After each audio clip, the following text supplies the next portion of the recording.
Hello guys, it's time for a FPL back review. And today's video is going to be my Gameweek 14 tiny review and my Gameweek 15 deadline team, and my team that's going to be hopefully locked in unless I make a transfer last minute. But yeah, quickly moving on to Gameweek 14, managed to get 69 points, 11 points above the average. If you want to take a deep look at my team, then just pause the video. But overall, I'm happy with it. So yeah, let's move on to Gameweek 15. So this is how my Game 15 team is looking right now. I haven't made a single transfer yet since Game 14. There's one player I do not want to play in my starting 11, and that is Gallagher now. It is sort of a bit of a 50-50 with Gallagher. Obviously, playing Man United, they do seem like a bad team. It's just when you read the name below the name, MUN. Just from what we've known in the past for them like to be.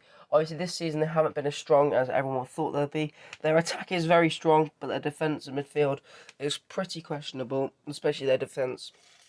They haven't really got many good players back there, or world-class players like any of the other top four teams have.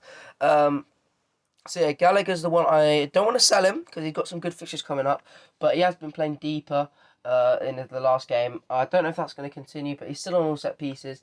I just want to see how he does, but it is definitely a probability that I do sell him. But for this game week, I just want to put him on my bench, but obviously need to make a transfer for that because I don't want to be playing any of my bench players at the moment.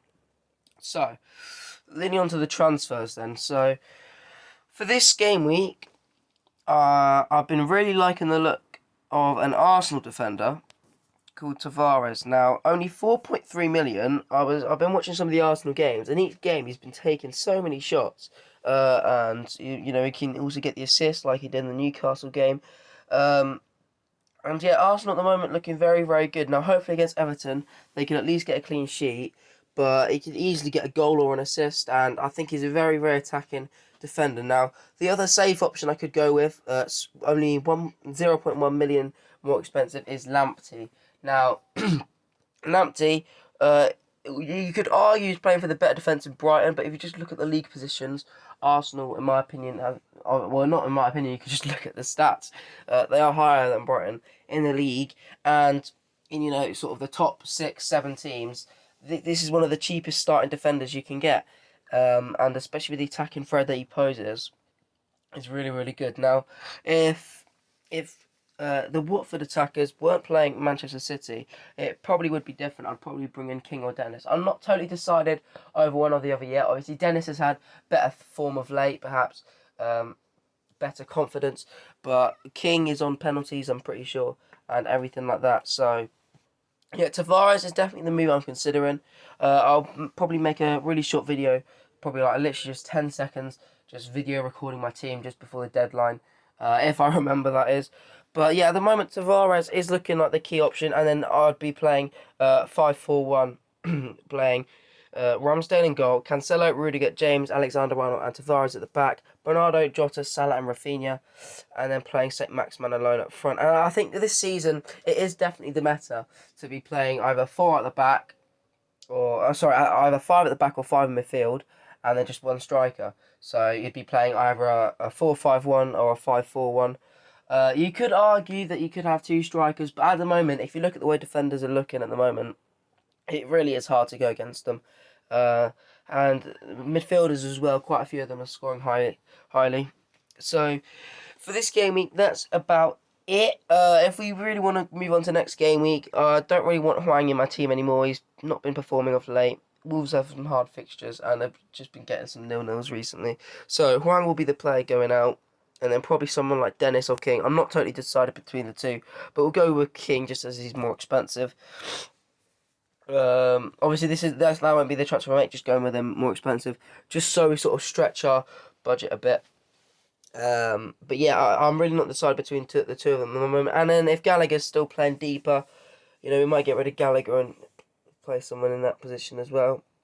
Also, Rafinha, I want to sell soon because he's got a bad fixture run coming up. Also against Arsenal there as well. Really not confident in that. So yeah, so for that game week, probably any of those three players will go. The game week after, we'll replace some players in there. I'd like to bring in perhaps Son. Son's been looking really good for Tottenham. Obviously, Tottenham, as soon as Conte came in, they didn't have the instant reaction that everyone was sort of expecting, where they'd be getting results. But in their recent game, they've been looking very promising. So I could just get in some just like that. No, not Aston Villa.